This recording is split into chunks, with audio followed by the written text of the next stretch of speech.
Bonjour. Merde. Oh mon cœur. Bon. Bonjour. Aujourd'hui, je vous retrouve avec cette belle tête de déterré et mon petit lapin pour vous faire une petite vidéo prévention et conseils si vous voulez adopter un lapin bientôt. Je vous laisse avec le générique et à tout de suite pour la vidéo.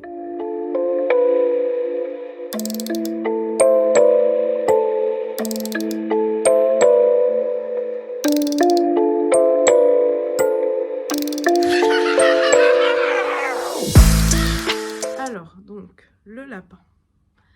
Alors, s'il vous plaît. Déjà, pour commencer, un lapin ne vit pas en cage. S'il vous plaît, arrêtez de penser qu'un lapin, ça vit simplement dans une cage. Pour commencer, un lapin, au même titre qu'un chat, a besoin de beaucoup de liberté, a besoin de beaucoup d'espace. Donc, personnellement, mon lapin est en liberté totale. Vous pouvez également le mettre en semi-liberté en utilisant des enclos, comme je vais vous montrer juste ici.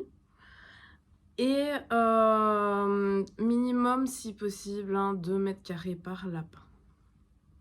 Donc ça, c'était le petit gros point à aborder.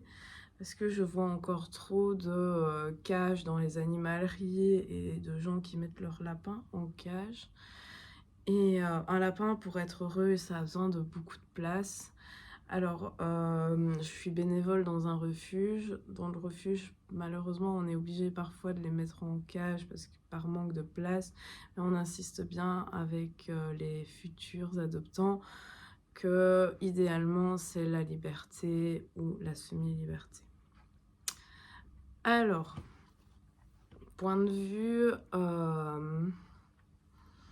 qu'est-ce qu'il y a à savoir sur le lapin? Alors, normalement, le lapin est un animal grégaire, donc qui vit en groupe.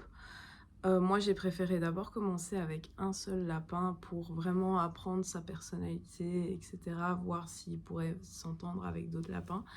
Et donc, demain, j'adopte un nouveau lapin. J'essaierai de vous faire un vlog à ce propos dans le refuge où je suis bénévole. Donc voilà, j'ai très hâte. Mon lapin s'appelle Perceval.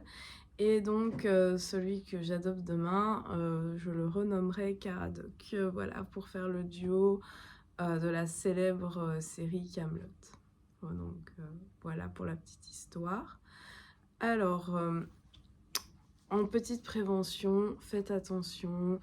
Il y a beaucoup de lapins là avec l'arrivée de Pâques, etc., qui vont être adoptés. S'il vous plaît, n'adoptez pas sur un caprice ou quoi. Je sais qu'ils sont très mignons à l'animalerie, comme ça, mais souvent déjà à l'animalerie, ils sont retirés trop jeunes de leur maman. Et normalement, un lapin, c'est comme un chat, il faut attendre au moins 2 mois. Moi, j'ai attendu un tout petit peu plus longtemps parce que le mien, c'était le plus petit de la portée, donc il a eu besoin de rester un peu plus longtemps avec sa maman pour être sevré. Souvent, en animalerie, c'est souvent des lapins qui sont pas sevrés et du coup, ça crée des petits problèmes de comportement. Je dis pas que vous allez pas avoir un lapin super cool en animalerie, mais vous allez peut-être avoir plus de mal à, par exemple, lui apprendre la propreté. Car les lapins, c'est comme les chats, si vous ne le saviez pas, mais ils fonctionnent par mimétisme. Donc, s'ils voient là où ils sont élevés, que leur maman est propre, fait toujours au même endroit, et ben ils vont faire comme leur maman, ils vont faire tout le temps au même endroit. D'ailleurs, là, on a un nouveau problème, c'est que par mimétisme, mon lapin qui allait de base dans sa litière tout le temps, maintenant veut aller tout le temps dans la litière du chat. Par mimétisme, il voit le chat aller dans cette litière, il veut aussi y aller, quoi. Donc voilà, donc ça c'est un point aussi assez important, c'est qu'un lapin c'est propre. Oui, contrairement à ce qu'on pourrait croire, les gens ils sont là en mode ah ton lapin il est en liberté, ça fait des crottes, ça salit, nana. Non, mon lapin il fait tout le temps au même endroit, toujours dans l'endroit approprié à cela.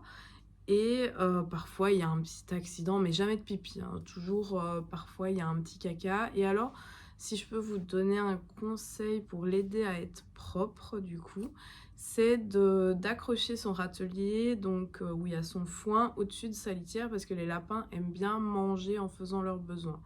Et alors, niveau litière, ça serait... Idéalement, il faut une litière où il sache se coucher, niveau taille. Alors, pas besoin d'investir dans une litière hyper chère. Moi, perso, c'est des bacs qui viennent de chez Action avec un couvercle et voilà, et ça se passe très bien. On met du chanvre comme litière. Attention, pas utiliser les genres de copeaux de bois. Je vais vous mettre une illustration pour bien que vous compreniez. C'est très très mauvais pour leurs poumons, les copeaux de bois comme ça. Au niveau aménagement, c'est que le mieux pour un lapin, c'est si vous l'avez en liberté ou en semi-liberté, le sol, mettez plutôt des tapis, surtout quand il est propre, il n'y a plus aucun risque du coup, pour protéger leurs petites pattes. Parce que la vétérinaire m'avait expliqué, il faut vérifier régulièrement quand on a un lapin en appartement, qu'il n'y a pas une petite corne qui se forme ici, ça peut vite leur faire très très très mal ça. Donc voilà. Alors, point de vue alimentation maintenant. Alors, les sachets où il y a tout un mélange et tout ça, franchement, laissez tomber, il y en a très peu des bons. Le mieux, ça va être les granulés, en foin extrudé comme ça. Et le mieux, apparemment, c'est les Versilaga. Moi, je prends ceux-là. Leur alimentation, c'est 80% du foin, donc il faut toujours qu'ils aient du foin à volonté. Ça les aide à limer leurs dents naturellement, parce que les dents des lapins poussent continuellement. Et si ça lime pas correctement, bah, il faut aller chez le véto et c'est pas cool pour eux, faut les couper et tout, c'est vraiment pas chouette. Donc niveau alimentation, il y a les extrudés, donc le foin et alors les légumes, essayez de varier. Et alors là, je vais vous renvoyer vers le site La Dure Vie du Lapin Urbain qui a une liste assez complète de tous les légumes qu'ils peuvent prendre. Attention, la carotte n'est pas un légume, enfin si c'est un légume, mais en gros la carotte c'est tellement sucré que c'est une friandise. Donc la carotte c'est vraiment occasionnel. Pareil, les pommes occasionnelles aussi, ou bien à l'occasion d'une friandise. Genre moi j'aime bien leur donner à 4 heures un petit quelque chose un peu plus sucré, mais vraiment très petit, genre l'équivalent d'un huitième de pomme, quoi.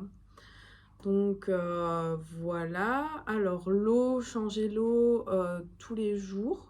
Ou alors, comme moi, j'ai une fontaine pour du coup le chat et le lapin.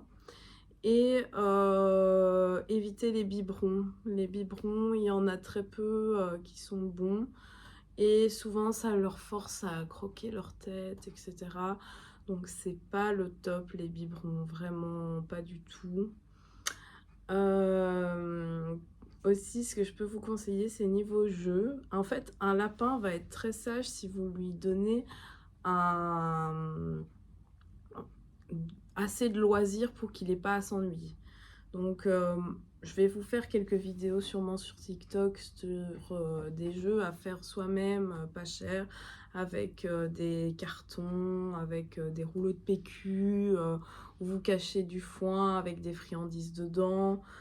D'où l'utilité des friandises, c'est de les cacher vraiment dans des jeux. Moi j'ai un jeu intelligent où il doit tirer les tiroirs pour trouver la friandise, faire un bac à fouilles où vous cachez des friandises. Et comme ça il gratte accessoirement et comme ça il slime les ongles aussi lui-même. Pas besoin de forcément les couper. Moi j'ai des jeux en bois où vraiment il gratte et pour les ongles c'est le top.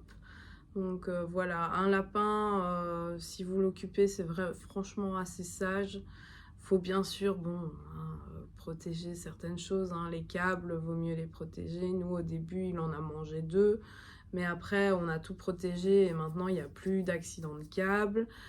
Les plantes, hein, les mettre en hauteur, hein, même s'il y a certaines plantes qu'ils aiment moins, mais voilà, quoi. Il vaut mieux les mettre en hauteur si vous voulez sauver vos plantes.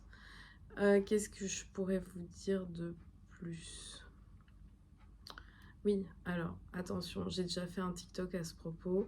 Si vous avez une femelle, mais même un mâle, il faut les stériliser, les lapins. Donc, pour éviter les petits, hein. Et aussi pour éviter chez les femelles, 80% des femelles lapines développent un cancer des ovaires ou de l'utérus.